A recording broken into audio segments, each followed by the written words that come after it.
Let's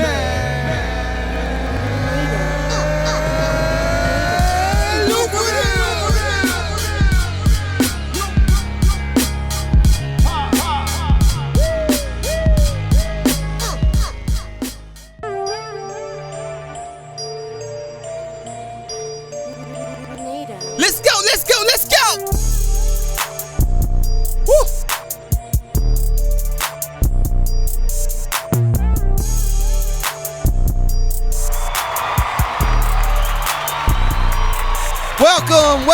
Welcome to the MAD LUCRATIVE Podcast. And I am your host, NEDO 7 in the building once again.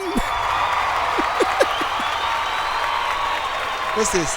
This episode 19. Welcome to the episode 19 of the MAD LUCRATIVE Podcast. Listen, I want to make sure that y'all are aware.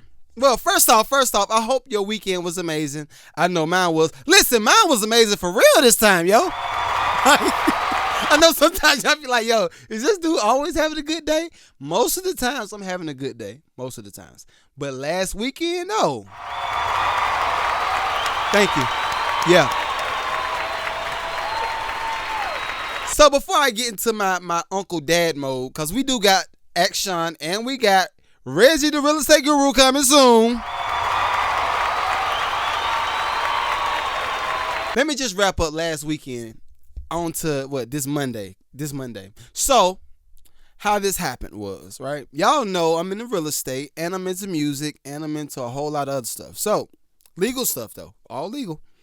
So me and my wife have been planning this beach trip since, I'm going to say, the beginning of the year, right? We were like, yo, once we get to a certain space, and this is where we're going to go here. We're going to go there. But when we get to this certain space financially, mentally, with business-wise, we got certain things in place, like where some things could be automated. Then we're going to go on a trip. And plus, we ain't been on a trip in years. I didn't know it was 9 years, yo. Like, yo, I don't, my bad. Yeah, I've been trash. But anyway, we've been hustling. We ain't been just doing random stuff for 9 years. We've been working on businesses. We made a couple of babies. But anyway, we said we were going to reward ourselves with this trip and go out to the beach. We wanted to go out the country, but then Corona hit and y'all know how that goes. So anyway, we said we want to go to the beach. We ended up going to Panama City Beach in Florida. It was amazing. The girls looked like they needed a break. They were like, yo, Pops, like, bro, you been doing too much. I've been getting whoopings. I been like, can we just do something else? But when we got there, it was late. It was like, what? It was like 8 at night. And they were just like excited, like, yo, like, this is different. We're out of the house. Like, we've been in the house all pandemic. So, you know, that getting away and just kind of reconnecting with each other and just kind of vibing, loving on each other, conversing. I heard that y'all made conversate a word too. Yo, hold on. Let me give y'all this, cause this is no, I can't go with it. Y'all made Webster make conversate a word. But anyway, whatever. Y'all can have that. I'm not going to say, I'm going to keep saying converse. So we were conversing, talking about the future, forecasting, kind of where we see our marriage, where we see our businesses, where we see our personal lives going. And I was just like, yo, it's amazing that it takes a little bit of time to get away and kind of reconnect, gather yourself, and then go back home and kind of come with a fresh slate or a clean slate. And I was just like, yo, this is needed. Like, we got to do this like once or twice. Well, I want to go on a vacation like 3 times a year for real.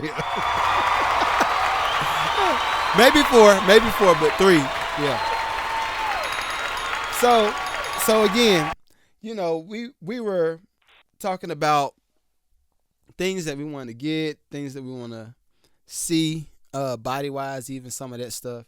And it took me to a statement that I read. This may have been about maybe 2 or 3 weeks ago about persuasion. And Patrick Bet-David, if y'all don't know who he is, I meant to tell y'all about him. He's dope. Y'all need to look him up on YouTube. But Patrick Bet-David had it was like maybe it was a podcast or like a lecture. It was a lecture more so.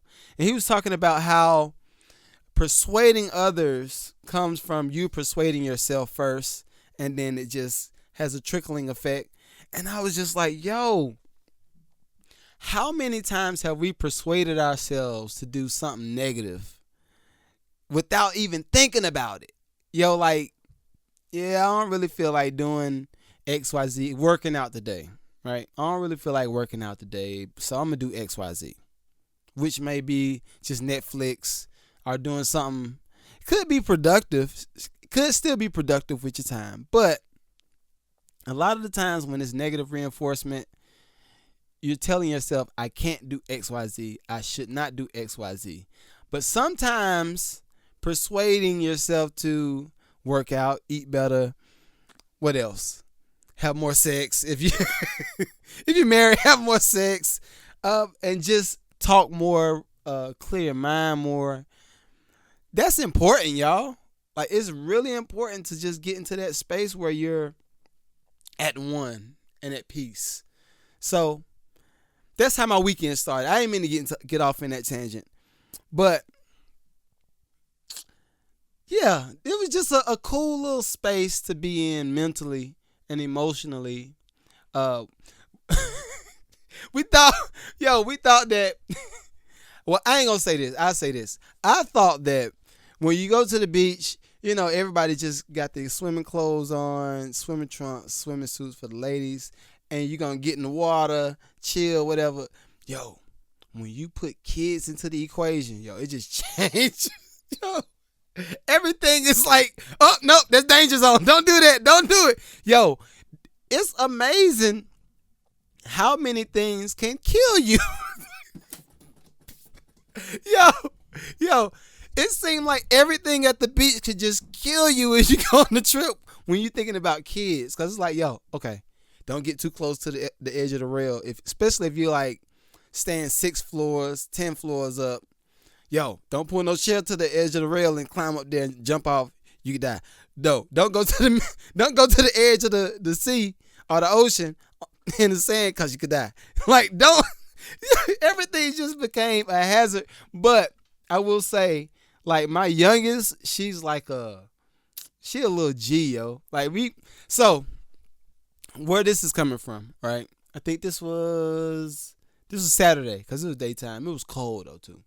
But the girls kept saying they want to go to the beach. They want to go to the beach. They want to go to the beach. So we was like, all right, we'll go. You know, let you put your feet in the water. You know how it is. Let me let you put your feet in the water. Let you feel what it feel like. No. Yo, so I'm gonna reenact it. Then we gonna call Sean. We're gonna call Sean next. But so I got my phone out. I'm taking pictures. I see the girls like, oh, this is the first time they touching the water with the feet and getting to the beach, and they're looking at the sand, looking for seashells. Oh, this is so cute. So of course my wife is walking up there with them, and I'm like, oh, she got her. But I didn't think about them not being able to swim. I was like, okay, and it was a thought. It was a thought before it happened. So I shouldn't have thought the thought. But I was like, yo, if one of them fall in that water, I'm going to have to drop my phone and go over there and pick them up. So, sure enough, yo, it's crazy. So I'm like, oh, look back. I'm taking a picture of all 3 of them. Then I'm like, all right, I'm about to walk up there. Then I see Skylar doing this. So I'm like, I know she ain't about to fall. Yo, y'all pray for us. But instead of her turning forward, falling the water face first, she turns backwards. Let the wave hit her leg. She fall back. Up. Shamil like, come get her. Come get her. Then Sienna just falls in the water. And I'm like, up. So I got it all on camera too. Like, as soon as that happened, my camera just dropped. And I was like, all right, I'm going to go get him. So I ran, jerked up Sienna. Skylar had already got back up. But listen, the next day, Skylar's still like traumatized. Like, no, I don't want the water. No, Dad. No. So I'm like, come get in this water. I can swim. I'm like I'm like a baby shark. But I'm like, come get in the water, Skylar. Come on. She's like, no. I just want to play with the sand. I'm like, get in this water. She's like, no, Sienna, come get in this water. She runs to me. And listen, I go out 5 feet from the shore. I go out 10 feet from the shore. Then I go out probably about 15 feet from the shore. But it still ain't nothing but like 3 feet maybe. But I'm holding on to her. And she is just, like the waves coming. She like whoosh, hit her eyes, ooh, laughing. Ooh, I like it. I'm like, yo, this little one is a G. And I was like, what happens? Everything is a story and it's a lesson. But it's like, what happens to us when we get in traumatized or traumatic situations? And it could be something that's good for us. It could be something that's relieving for us, like getting in the water, swimming, floating, just kind of feeling weightless in the water. What happens to us when we go into certain situations in life that feels traumatic at the time? And it's like, no, you should do it again and do it again and do it again until you're good at it. But we be like, nah, I ain't going to do it. Because you scared. You feel like you're going to drown. You feel like you're going to die, Squid Game style. And, for those that believe in God, we do, or for those that believe in a higher power, it's like, yo, believe in that, go after it, pursue it, achieve it, and have fun while you do it. Like, everything don't have to be, a traumatic situation came, it hit you, and it's like, yo, that ain't for me. I don't need to try that no more. Like, that's not me. Some of these things, y'all, get out here and tackle it. Like, stop being a punk about it. Stop being non-aggressive. Because some people don't. Yo, do you know some people don't like when I say punk? But anyway, whatever.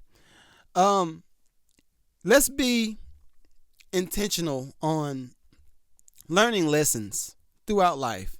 It could be something basic. It could be something that you need to get to that $1 million status. It could be something that you need to get to selling 100,000 albums. It might be something that you need to get the best gig that you've ever had in your life, or even just a regular job. Like, you might want to go from McDonald's to like an office job somewhere. Believe that you could do it.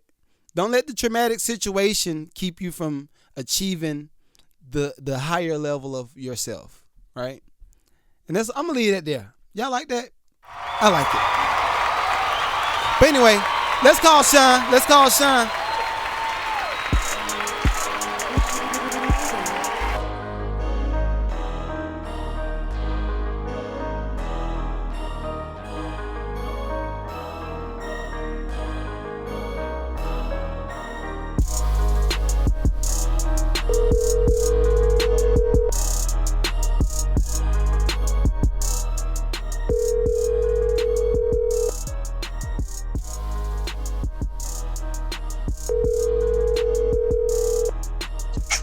Yo, what's up? Sean! How's it going? My What's up? Yo, hold on. Let me turn you down. I got you real hot right now. I got to turn you down. All right. All right, let me hear you. Hello. All right, I think that might be your phone. You're on super loud. But anyway. Really? Weird. Yeah, it's like mad loud. But how's your day, guy? Pretty good. Actually, really chill, Great. So, I do want to. I didn't tell Sean that this was his day of christening. Did you know that? Are you prepared for this? No. Yo, I think this is gonna be a day of christening. But yeah, this is Sean's day of christening. All right. So when y'all see Sean in these streets, he shall now be named Sean J. Sean J, huh? Yo, I think they like that. I think the ladies. Sean J, I like that. Yo, the ladies are gonna like it as well. I promise you. But we got some new stuff coming up. I want to make sure that he's introduced properly, and y'all, when y'all see him in these streets, y'all really, announce him with respect. Put respect on his name. You know what I mean? Sean if you J. feel like it, yeah. Sean. Yo, Sean gonna call me after and be like, I don't know, guy. I mean, but we gonna go with it for today. But Yeah, anyway, I like it for today. Anyway, I know you're pressed for time, so I wanted to talk about this propaganda thing. And we're not gonna, I promise y'all, we're not gonna make this a Vax episode. We're not gonna do that. But hold on. No. But before we make this a non-Vax episode, I gotta talk about the Vax for 1 second. So for 1 second. Yeah, 1 second. So we were in the truck, chilling, and there was something that I saw while we were on vacation. It was a heading that said, Ice Cube walks out on set. It said, it words it hard too. Ice Cube walks out on $9 million because he don't want to get vaccinated. Yo, first off, we're going to applaud Cube. I'll applaud him. Yeah, he chose, personal freedom over money. I mean, okay, but that's what it sounds like. Anyway, Ice Cube. The Ice Cube. Y'all know I work with Cube. The Ice Cube. Ice Cube walks out on $9 million. Listen, when I saw that, I was like, hold on, $9 million? Yeah. Okay, hold on. Okay, let's think about this first. Okay, $9 million, I get the vax. Okay. Alex, let me get all 3 vaccines for $9 million. Shoot me right here. Give me one right here. Give me one in my neck. Better yet, give me all of Moderna, Johnson & Johnson. Matter of fact, the prototype. Give me all of it. That new company over there, yeah, give me all 5 of them. I don't want to come back. Damn, man. You're going to be radioactive. Yo, $9 million? Bruh. Okay, let's have fun with it. So you're telling me, Sean, that you would not do the big boy shot? No, just one of them. Not for $9 million. Oh my God, y'all hear this? Bro, would you do? Everybody in the studio says they would get the shot. Shot it in. Well, hey, they'll have $9 million more than I do. M's, bro. Okay, but anyway, nevertheless, we'll restart it. How's your day, Sean? Pretty good. So, the propaganda piece that we were we were touching on. Okay, first off, cause I got a whole slew of musicians that just listen to the pod. So, explain to them what propaganda is. Propaganda, like, I mean, I don't know, like, I can't pull up Wikipedia, I don't have the definition, but like, to me, propaganda is like, when say you're in North Korea, right? Okay. We've had people like go on, like, because when you get there, you can go on the tours of like the historical sites, and they can take you around the statues of their leaders and stuff. They've literally changed history. Like, when you go to North Korea, the propaganda is so strong there. They make you believe that the leader is just like this undefeatable, never wrong. He's perfect in every way. They've never lost a war. Nope, we did not lose the Korean War. That didn't happen. We actually sent America packing. Yep, that's what we did. Okay. Like, the propaganda is so strong, and like, a lot of people know it's bullshit. Like, they're used to it. I was watching, I think it was Joe Rogan, and he had this woman on, and she's from, I think she might be a defector, I think, from North Korea. And she was like, when I got here, like, I saw the propaganda. It was so easy to see. It's so easy to see. But she was going on about how no one here even sees it. Like, no one thinks it's propaganda. They just think it's the truth. They just go, oh, well, yeah. But she's so used to seeing constant propaganda from North Korea that she calls it out, like, right away. I mean, she knows it's bullshit right away.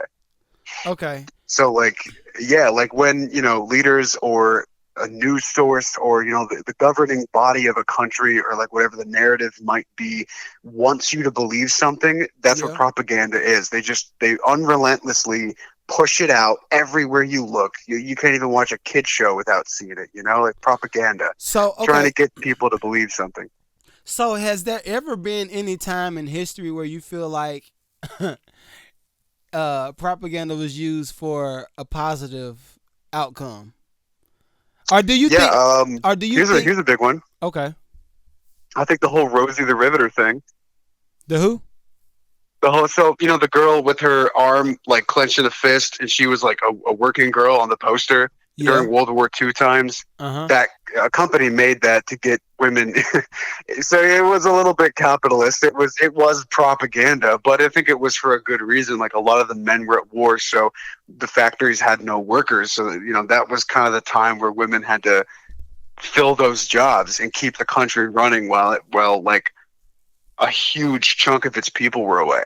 Oh. So I Okay. think that was a good piece of propaganda. That caught on, so then they just started doing that a lot, and it's still used today as kind of like a women empowerment thing. I don't think that's bad. Okay. So I think that's kind of Okay. a good form of propaganda. It's kind of like a, hey, you can do this job too if you learn the skills to do it. So, can we say that's like a level of persuasion? Is that Oh what? yeah, propaganda is in a way, propaganda isn't even persuasion. Like if you just yell at somebody every single day the same damn thing, it's just going to echo in their head for their whole life. Like, Oh. Okay. So the P word, the video that you sent me when we were talking about the kids' behavior, and I know you're like, don't tell a kid they're stupid over and over, because then they'll start. Like it was. I know what you mean. I forget what the name of it was. The thing's called, like what was it? Hold the on. Because I sent it. I sent Yeah. it to Shamia. Look, let me see. Look, only on this pod will we look up things live to make sure that y'all are well informed. Exactly. I'll see if I can try to find it too. I was gonna say polygamy, but it ain't polygamy. No, not that. But anyway, the Pygmalion Effect. Yeah, Pygmalion Effect. Yeah. Break that down, cause y'all hear this? Y'all hear this? Hold on, before you talk. Y'all hear this? Sean, I promise he's like my young dictionary, cause I be like, y'all know, I just be thinking money, music, and just living, right? Sean comes in and be like, no, bro, but what do you think about the aliens that had the 5 legs that came out in 1968? So I be like, what? Wait, what is this? I've been talking about new aliens lately. But anyway, okay. Anyway, the Pygmalion Effect. The Pygmalion Effect. So there's no aliens in this theory at all. Okay. So what this is, I'll start with the quote, I guess, because like this kind of has a lot to do with this effect, and it's very two different things, but they correlate like really well. Okay. I think it was Albert Einstein. He said that like if you judge a fish by its ability to climb a tree, it's going to think it's stupid its whole life, right? Right. Because it's a fish, it can't climb. So like but a fish can swim, it can breathe underwater, it can do things that all other creatures can't do. So if you judge a kid based on, if he can do the same thing that everyone else can, but he sucks at it, and you only judge him on one thing, he's going to think he's stupid his whole life, right, even though he's better at different things. So the Pygmalion Effect is that better expectations create better results. If you go in treating this kid like he is very smart, and then acting like he's very smart, and like giving him the, confidence and the time to develop those skills, he will. Like, okay. So is what Jane Elliott did back in the day? Is that what the Pygmalion Effect is technically? All right, what did he do? See, it's something I know that Sean don't know. Tell me. Thank you. Yeah, I feel like I win. But anyway, I'm proud of you. Okay, so Jane Elliott did a kind of a case study with kids, like in I think it was hold up, I'm gonna make sure I pull it up so it's right. I think it was 1970. Yep, filmed in 1970, documentary The Eye of the Storm, PBS special, where she divided the class into two groups, and she said, okay, well, these group of kids got blue eyes and this group of kids got brown eyes. So the blue-eyed kids are the smart ones. Y'all the smart kids. The brown-eyed kids, they need a little bit of help. So, they're not so smart. You got to take your time with them. Yeah. So then the kids, the blue-eyed kids start being like, ha! Look at you suckers. We're smart. We're the smart ones. We got blue eyes. And the brown kids were feeling like that. But then the teacher started to treat them like that. And then they started to believe it. But then she switched it and said, you know what, kids? I made a mistake. The brown-eyed kids are smarter than the blue-eyed kids. Yeah. So, actually, the blue-eyed kids need some help, but the brown-eyed kids are the smartest ones. So then the brown-eyed kids, look at us, we brownies. Like, you know what I mean? Kind of making fun. And then she brought the whole class together and was like, no, everybody's the same. And y'all need to treat everybody the same. And so is that what that is? So I have seen that, actually. I remember that. Yeah. But that's the Pygmalion Effect mixed with, like, I guess a little bit of racism. But yeah, no, it's the same premise. In the Pygmalion Effect, like, we've had tons of researchers do different studies. One, I think I even talked about it earlier, was with the rats. This scientist brought in two groups of rats that were completely the same. These rats were exactly like the same, brood of rats, nothing different about them at all. But he told the two groups of scientists that one were highly trained, like rats bred from very smart, like, parents, and then the other group of rats were just dumb as fuck rats we found on the street. So, and the researchers, how they treated these rats when they were trying to get them through the maze is the rats that they believed were very highly intelligent and smart made it through the maze in, like, no time at all from the researchers', like, instruction. But then the other rats that they were told were stupid didn't even complete the maze at all. And these doctors were like, how dumb fucking rats, But so, like, that, that's just one study. That's without humans. This effect even correlates with animals, which rats are pretty intelligent. So, but still, it even works with animals the same way it works with kids. Another study was done with kids where they had a group of kids join a class, and they told the teacher that these two kids were very bright, and they were from, like, Horizons classes, and the parents also paid for special education before they got in here, so they're very bright. These kids are just normal fucking kids. They might actually need a little help. They're a little slower. And what happened was the kids that they were told were smart, which all these kids had the same test scores, very normal kids. The kids that they were told were smarter ended up having higher IQ scores, ended up doing way better on the test, and were faster. Because what you do is when you make the teacher believe the kids are smarter, the teacher will just instinctively give these kids more tools to just win. They'll give them extra time because they believe that they are smart. They know they're smart. So it's not like hey, you messed up, but I know you can do it. With the slow kids, it's like, hey, just try your best. Try your best, okay? And then they just leave them. Like, this happens all the time. I remember this happened in my high school, man. Like, teachers, exactly. And it's a really good thing that they studied. I'm glad they studied it, because this is why some kids get left behind. Like, and the special kids just stay slow because they're never helped out of it. But, it takes a good kind of teacher that knows that everybody is smart. I wonder how many. Some teachers don't. I wonder how many teachers are actually, and if it's any teachers watching the pod, please chime in. But I wonder how many teachers are actually rewarded or paid based on performance with their kids and the outcome. Because I know back in the day, like, I had half hood and half white coat at school upbringing. But I remember distinctively hearing that teachers had to make sure that all their class had to be on a certain level, performance wise, whether that was with grades, comprehension, all that kind of stuff, before of course the kid could go to the next grade, and then before I can't talk, a teacher could be promoted. And it was a performance based situation back in the day. But I don't know how much of that exists now. Because if you remember having that in your school, and I only really remember having that in the black side of my school, right? I remember some of that. I wonder, Because I performance, know that they have to. They have to have a little bit because if everybody's failing your class, they're going to look at you and go like, "Hey, why is everyone failing your class?" right? Like we know you don't get that many kids who are awful. Like we know that you have to be getting at least a couple, kids that are just smart enough to pass.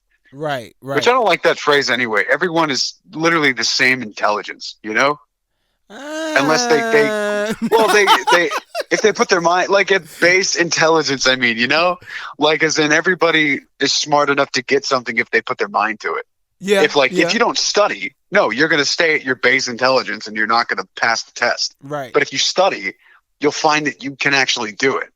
Well, I got an issue with even the metrics that the educational system is built on, because I Oh feel hell yeah. like okay, of course, I think elementary is needed.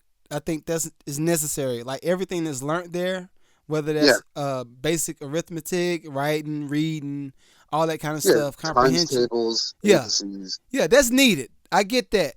But I think when you start getting into middle school, high school, you should start focusing in on or honing in on what the kid is good at.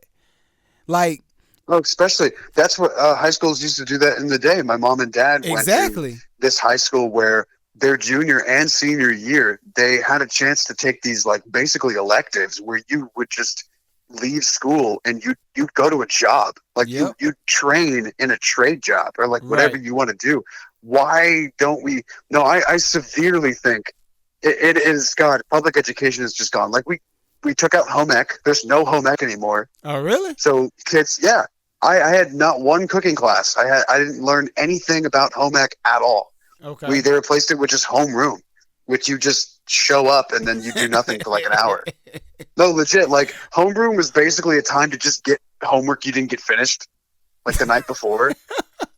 And no, really, And this is like high school. yeah. And I just got out like 5 years ago, so Yeah.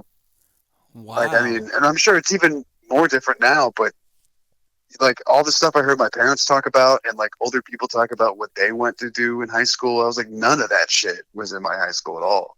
Man. Well, Yeah. what's funny? Oh, I'm a dinosaur, y'all. Before, look, I know you'll be like, yeah, you're old. That's why you remember. But I do remember having home ec. I remember having the cooking classes. I remember having shop where we made like woodworks and stuff like that. But We did have that, okay, so but you had to like pick it, and it was like an elective. You had to.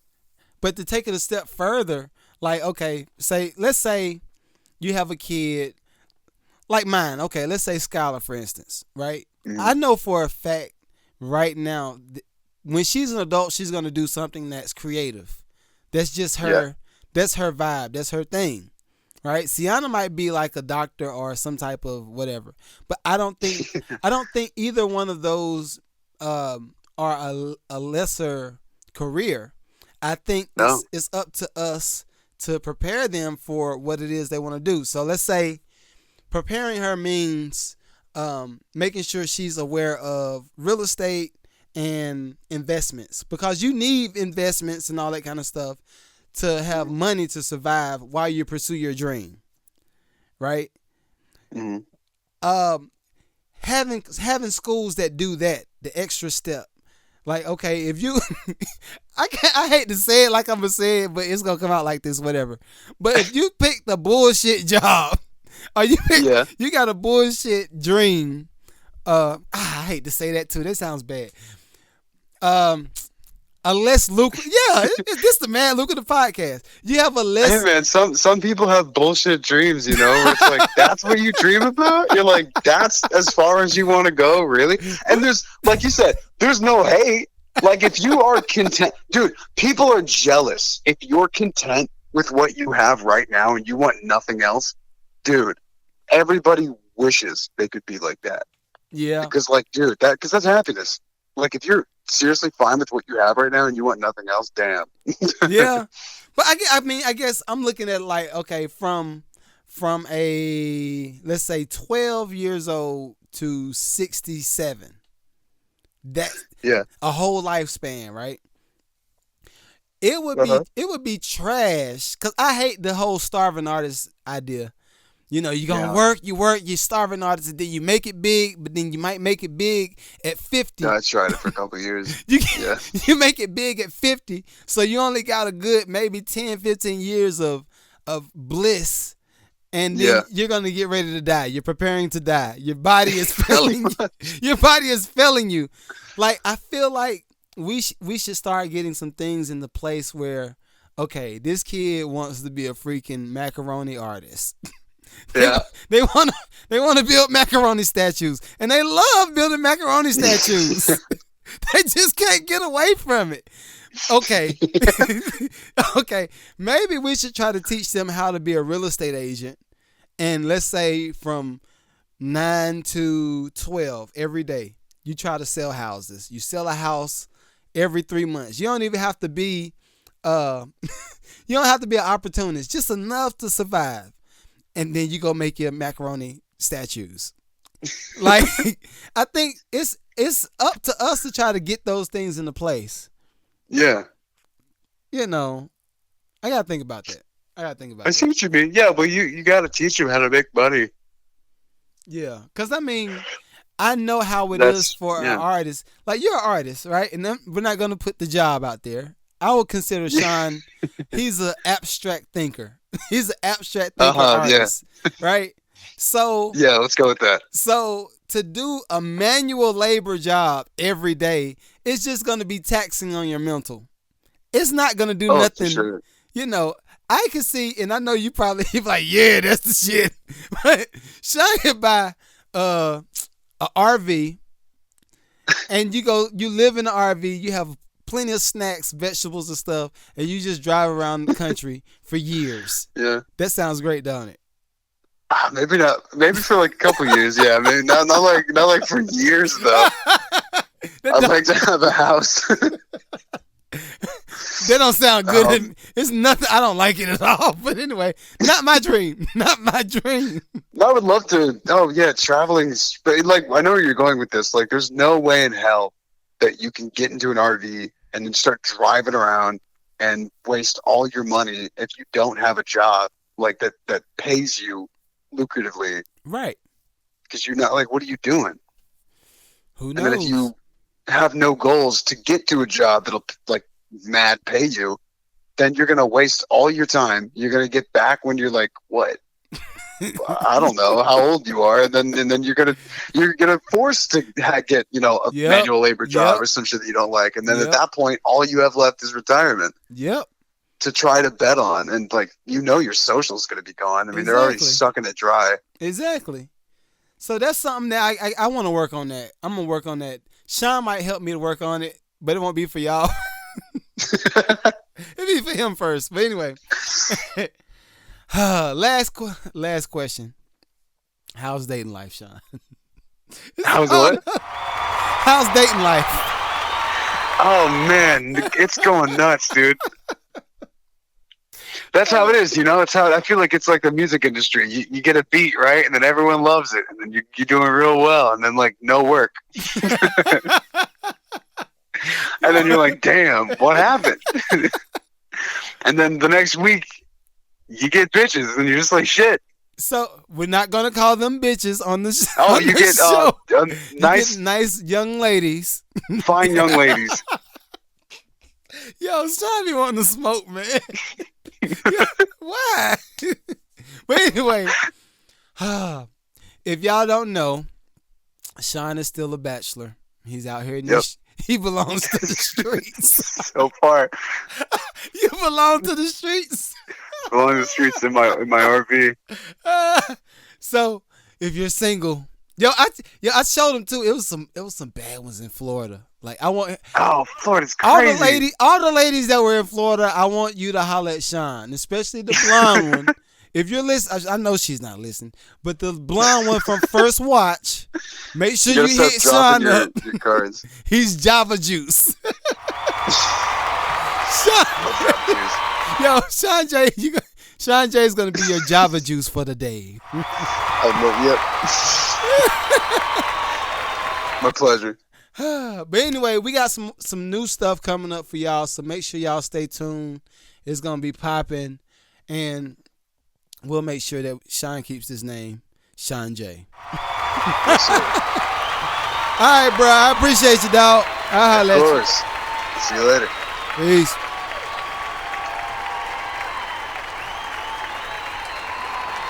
Yo. That was great. So,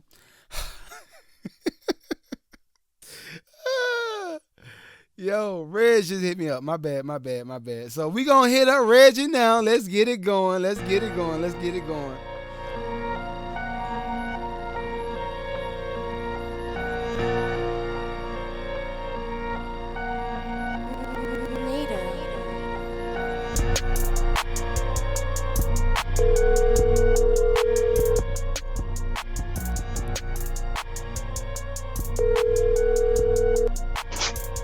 What's going on, man? Reggie! Hey, How bro. you doing, my guy? Hey, man. My bad. Me and Sean got carried away. We was Oh man, I'm looking forward to hearing that. Yo, we got carried away. Well, his phone was messed up a little bit. So, anyway, you'll hear it. But nevertheless, welcome. So, Yo. yeah. So I want to get your take on something, bro. Before we get into real estate, right quick. Okay. So, did you see the post that said Ice Cube walks off the set of the film because he didn't want to get vaxxed, and it was worth $9 million, bruh. Yeah, you can make them decisions when you got millions in the bank. Yo, I told Shamir, I was like, no, you know what? Let me get the role. How many? Right. Let me get Johnson & Johnson. Let me get the Moderna. Matter of fact, let me get all three of them. Right. What my boy? What Dave Chappelle said let me make the niggerish decision. Give me the Johnson & Johnson. Like 9 million, bruh. I'm gonna go back and delete all them posts I made about the I'm gonna delete all that. I'm gonna get a shirt. I'm like, bro, I need that for real. Like, I'm gonna start lying to the people like the president did. And be like, man, you won't get sick, bro. Like, you're not gonna get sick if you take this vaccine. I got 9 million. Yeah, exactly. That's the way that you can relate. I got 9 million, so you may as well get it because you're gonna probably get something. We all gotta die, right? We all gotta go. Take this 9 million and just figure it out. But yeah, bro. I saw that. I was like, man, I don't know, dog. I don't know. Yeah, man. But like, yeah, those are millionaire decisions. Like when you already got bread, and then you could just be like, man, I'll just go make my own movie. Be a whole movie producer. You know what I mean? Yeah, that's true. That's different. But anyway, how's your mental? Oh man, keep moving forward, man. Everything you gotta take in good information. So I've been doing that lately, staying up, man. So yeah, I'm good. Yeah. Now I saw what was that? You were in LaGrange, Georgia? Yes. Shout out to Zaza Hurd. She's the CEO for the Housing Authority down there in LaGrange, and partners, clients actually. And had the ribbon cutting and grand opening for the Phoenix down there, which is a $17 million development project. Ooh. So we had the ribbon cutting and, all the nice ceremony and everything. But, man, it was just good to see her in her element. She deserves it. She's a real good leader for the state of Georgia, man. Y'all, people hear about her. Zaza Hurd. Go check her out, man. Dope.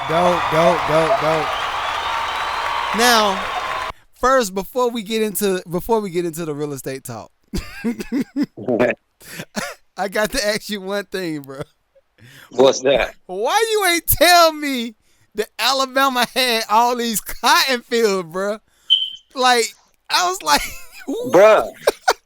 I mean, did people forget slavery was real? Bruh, But Like, bro, no, like we still out here. Like, we still got these T-shirts on.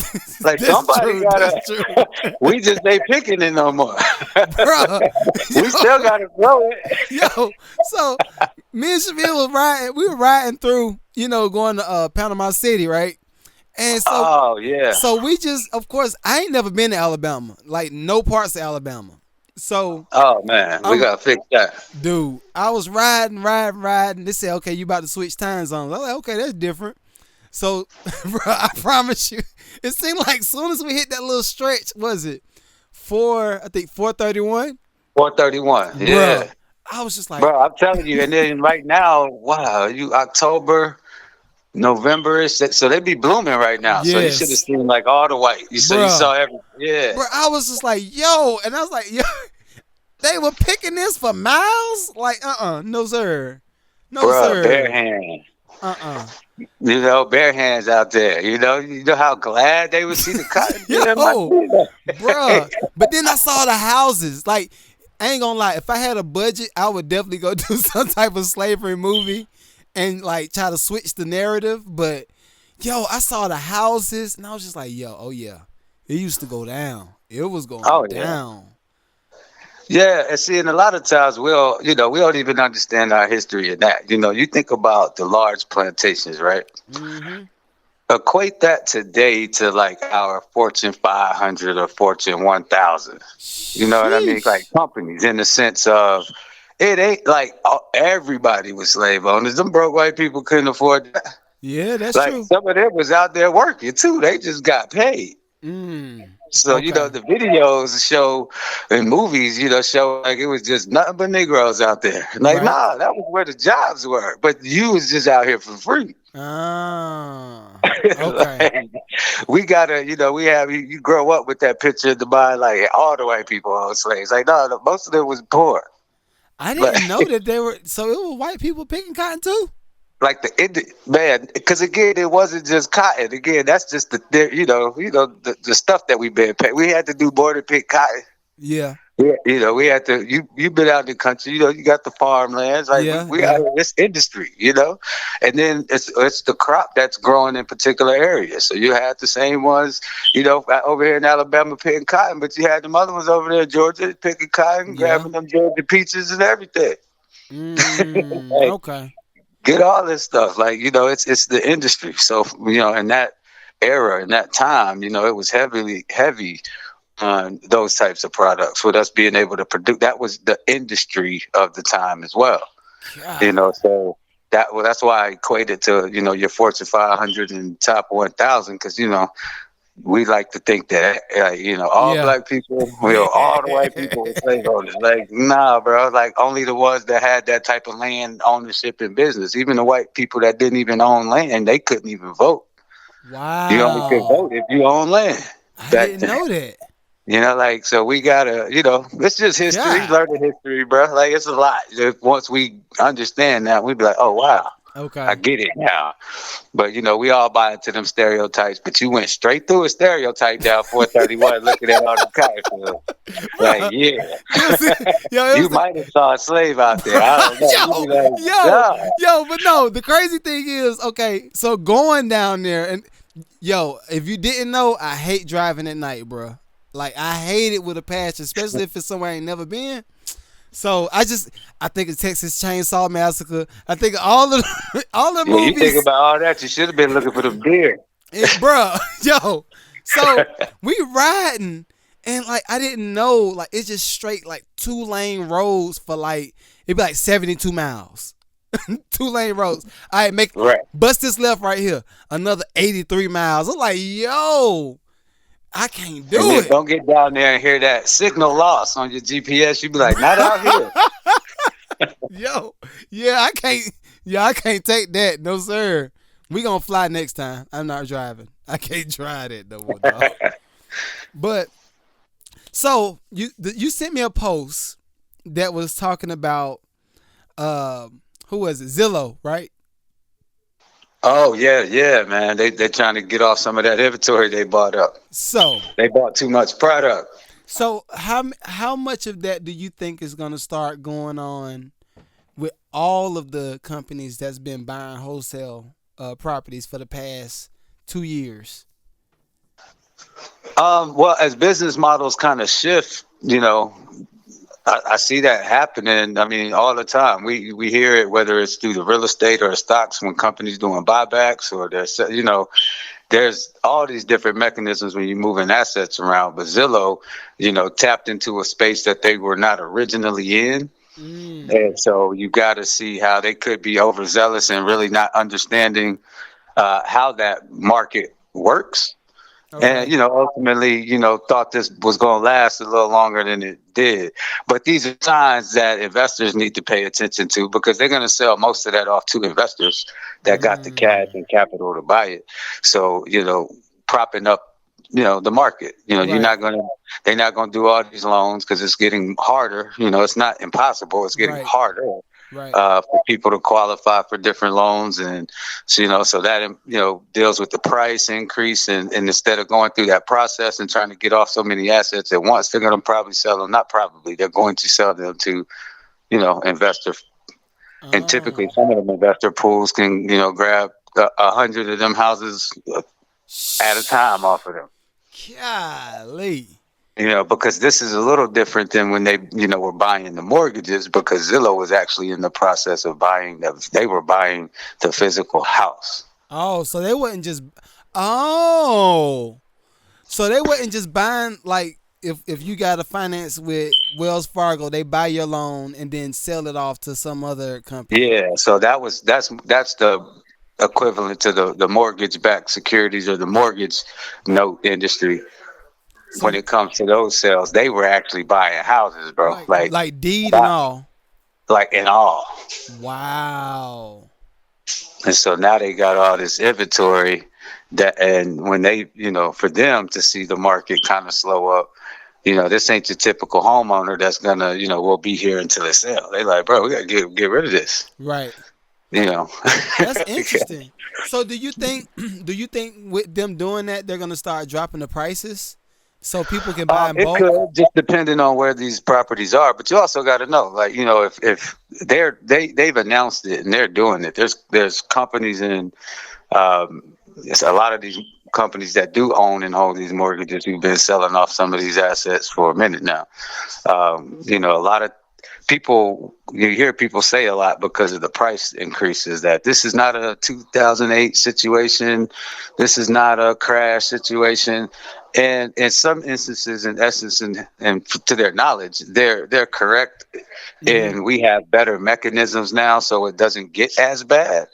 But from people losing their house standpoint, it's going to be bad, bro. It's gonna be just as bad. Yeah, now you got people that got money, you got investors that's out there, there's access to capital now.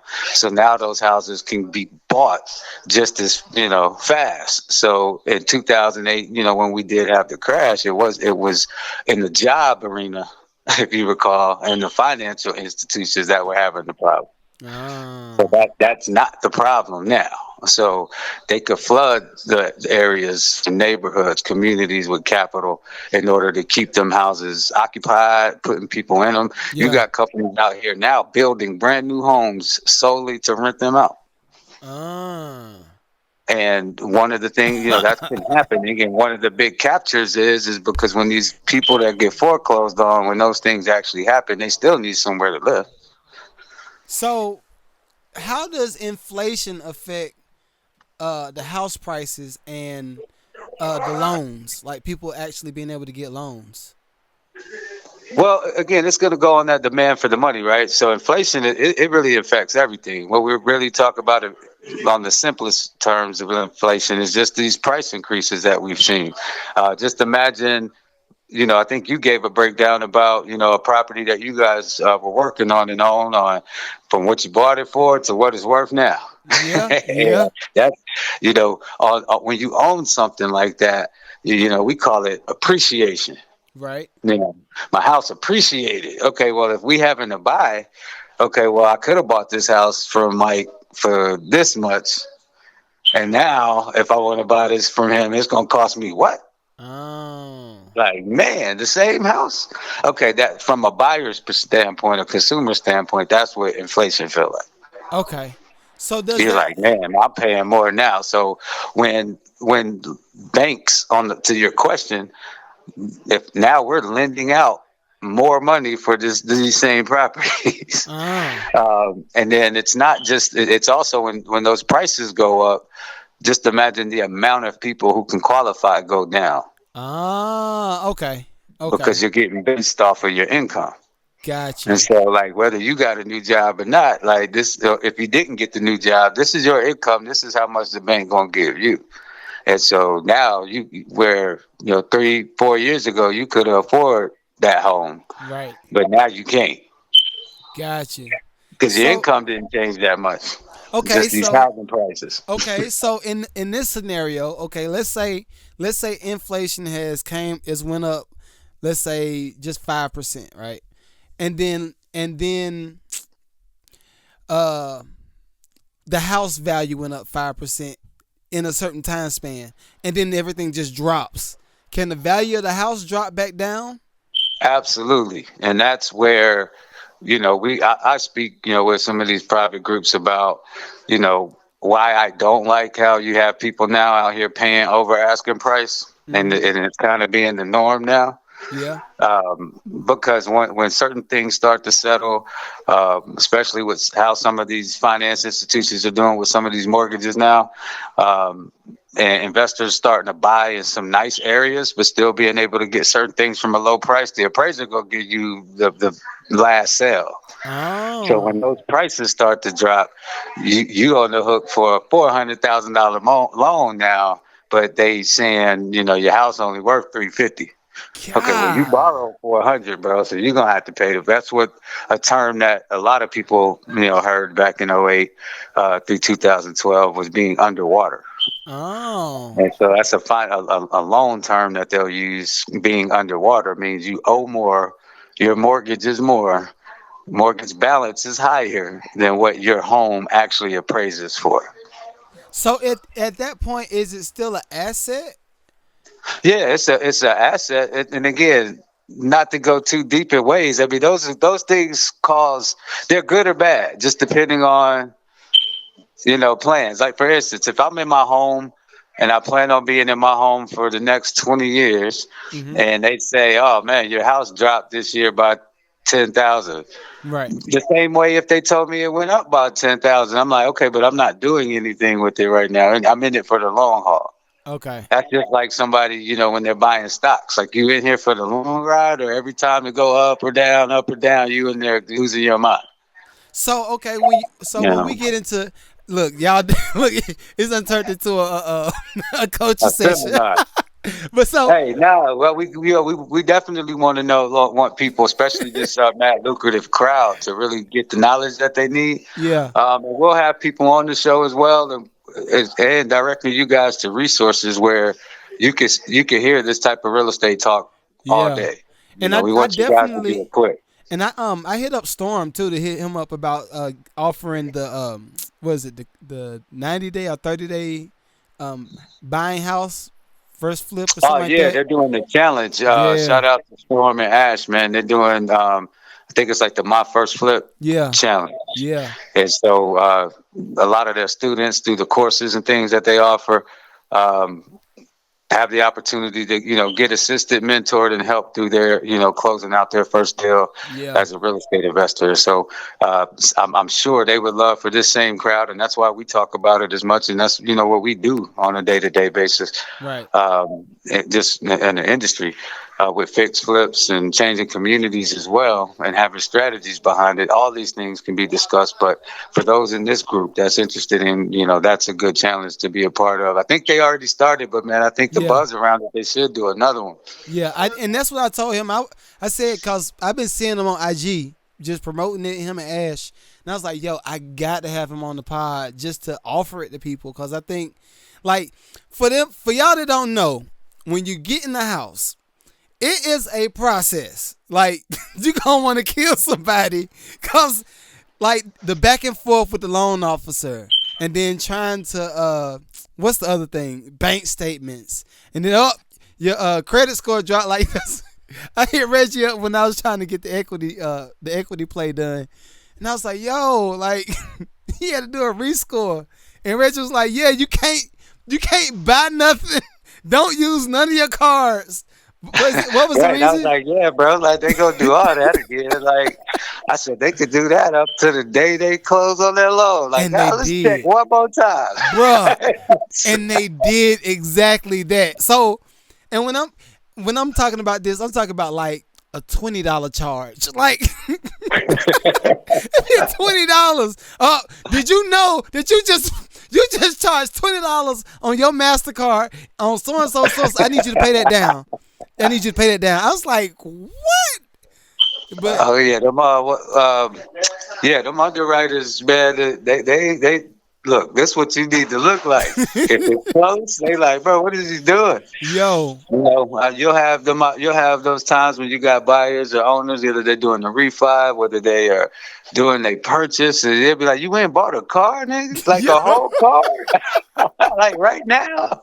Yo, and even in that, cause I ain't gonna lie, bro. Like the first time we had to start back up and get everything in order, I was cool with it. I was like, all right, it's just protocol, whatever.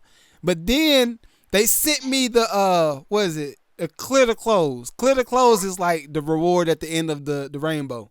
So they sent me that, and then in the 2 days later, yeah, I need so and so, because we need to do another credit rescore. I'm like, what? Like, no, I got this clear to close. What y'all talking about? I thought we were good. Like, and that's when they should have also the underwriters like, bro, I don't care what they say till you get your keys. Don't go do anything. Do nothing. Like, chill out. Nothing at all, bro. And then they said, I think, because I kept asking questions, I want to know, like, if you ask me for something, I want to know why you asking me for this. So, Jen was my loan officer or the underwriter, and she was real cool. Shouts out to Jen. And she was just like, well, the reason we ask you these questions and we get this information again, because like you said, somebody will go buy a new car because they know they about to get a loan and their credit going to be shot for a little bit. Or then somebody might quit their job because that was the plan with the money after they got it. But they quit the job before, like a day before closing. So now how you going to pay the loan back? That's how they looking at it. So I was like, okay, I get it. Right, they trying to dot all they I's and cross them T's. Be like, man, are we? Because they are really about to give you, $350,000. Yeah. Like we're really about to buy this house that you picked out. Yeah, so we ain't got nothing to do with it. Like, you like the lamps, you like the lights. Yeah. We about to give him 400 bands. Yeah. Like, you put it like that. One more time. Yeah, like, you put it like that. It makes sense. It makes sense. It makes perfect sense. Because once they send this wire, it's done. Yo, and when that joint hit, I gotta give them a clap. When that joint hit, it went in immediately. Like you probably was able to spend it right that day. Yeah, for real. Right, that's why they pulling credit. They like, because when we send it, it's gone. Like, he gonna have this money, and we gonna have to deal with what we got to deal with, or we gonna end up like Zillow, having to get off some property. Yeah, that's true. That's true. So, because y'all out here overpaying and overspending. So last but not least, because I'm already up on an hour, and I was like, yo, man, I know Sean gonna do it. Shout out to Sean too, man. I love the segments when he be on it, bro. Y'all together have me dying. Yo, well, we talked about propaganda a little bit earlier, and we talked about what was the other thing? I can't pronounce the word for nothing. I told him it looks like polygamy, but it's not polygamy. It's Pygmalion Effect. You remember what? I told you I can't spell it. But okay, you remember the lady Jane Elliott from back in the day that did the case study with the kids, and she was talking about racism and all this stuff, and everybody's kind of with the dolls, like showing them the different color, making them yeah. So that's kind of what that effect is called, but it's like developed into some other stuff, and it's cool. You gotta check it out. But Last but not least, I want to make sure that you have all the offers. I know we talked about Storm and Ash Cash. Is there anything else that we need to kind of put them on to? Oh man, as always for the group, man. Again, we have Core, which is a career opportunities in real estate. We'll make sure that you guys have a link to the Core application. But yes, this is a career opportunities in real estate. It's an 8-module program where we are doing an introductory into real estate, all aspects from construction to realtors, property management, architecture, just giving a broad overview of every component and aspect of real estate. And you'll get a credential at the end of this 8 weeks, taught by some of the best professors in the industry. Shout out to Dr. Debbie Phillips. We want to shout out the University of Alabama, Core through Acre, the Alabama Center of Real Estate. Helena Johnson is a phenomenal young woman who is our coordinator. And I think, like we told you guys last time, it's $2,500, but it's free. Hey! Yeah, we'll have that free for you guys. This first group that started was September 27th. Okay. We literally had over 237 people from 38 different institutions sign up. So that's dope. Like, it's, you guys, this is an amazing opportunity for you guys to get a credential, get an overview of the market, not just the market, but the industry, the real estate industry. And that, again, that's Core, career opportunities in real estate. Yep, Storm and Ash. Yeah, Storm and Ash, they're doing challenges, but Storm, you know, he's a great teacher, owns over 50 properties. I mean, he's been doing this for decades, and he has an amazing curriculum that you guys can definitely check out. Yeah. Ash, he's just a financial genius. Everybody know who Ash Cash is, man. If you don't know, king too. You need to know, right? Yep, so, you're a podcast king too. Yeah, those two have literally partnered up to give the people what's needed at this time, man. Yeah. I love it. Love it, bro. And also, y'all make sure y'all follow R Miller Live on IG. Oh, yeah, man. Definitely you'll be able to see, follow my stories as we go out and do our work in the industry and in the communities. As he pointed out, we were in LaGrange, Georgia yesterday. We'll have some opportunities up in Chicago, but mainly throughout Georgia, Alabama, the Southeast. You know, I'm a son of the South. So, you know, that's what we're doing out here, man. And Magneto, we appreciate being a part of what you guys got going on. And then when you going to get the seekings going on? Is that like a 2022 situation? Oh yeah, man! You just telling them. You telling them out here. You telling them. Yeah, but Seeking is a movement that we're gonna, put out 2022, where we'll be going across the country, meeting with some amazing young minds in real estate. Yeah. Looking at different deals, developers, people that are really passionate about the community, and doing some great work out there. And we need to know who these people are. Yeah. You know, we know who all the singers are. We know who all the other entertainers are. You need to know who the businessmen are and who the up and coming people are in your community. But for our people, man, we need the next Rob Johnson that's, going to be paying off student loans exactly. for people free, man. So these are some game changers. But yeah, 2022 is going to be big. Yo, I'm looking forward to it. Because 2020, 2021 is ending big already. The vacation, I'll tell you about it. But anyway. Oh, yeah. Catch me up on it, man. That's my little getaway spot down there. I'm like, you haven't found it. Okay. But anyway, I appreciate you, bro. I appreciate you. Awesome, man. Love you guys, man. Keep it going, bro. All right, will do. Peace. Yo. I know y'all like, this is a long pod. Yo. We almost on 20. Next week is the 20th episode. We gotta do something. Let me know what y'all. We gonna vote. Before we get out of here. I know y'all tired. Before we get out of here, we gonna vote. Do we want strippers? Or do no strippers. But anyway, next week is the 20th episode, so I do want to do something special. I got a special interviewee that's going to be coming. Our special guest is going to be coming. Dope. Filled with legal information. Hint. But nevertheless, thank you for coming this week. It's been real. If it's something that you want me to cover, if it's a subject that you want me to cover, and oh yeah, before we wrap up, I do have something dope for the artists that's coming up 2022. So if you're an independent artist, you're in Georgia, you're in what's close, North Carolina, Alabama, a little bit of Florida, Tennessee, what else?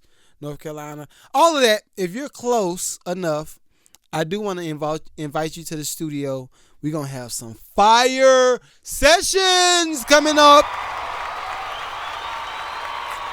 And it's just really something else that I want to do to just kind of upbuild the independent community. Because I know we got a few outlets that's doing pretty dope. Shouts out to Colors. Shouts out to our situation. Sound the Wave concert series. Hello. And there's a few others that's kind of out there that where y'all can go and get your creative out and all that good stuff. But anyway, 2022, we got that coming up. So if you're an artist and you want to be on the pod, hit me up. Everything is down below. If you don't know, it's Magneto7 Booking. I'm going to be looking for your email. I want to hear from you. All right? So till next week, it's been real. Peace.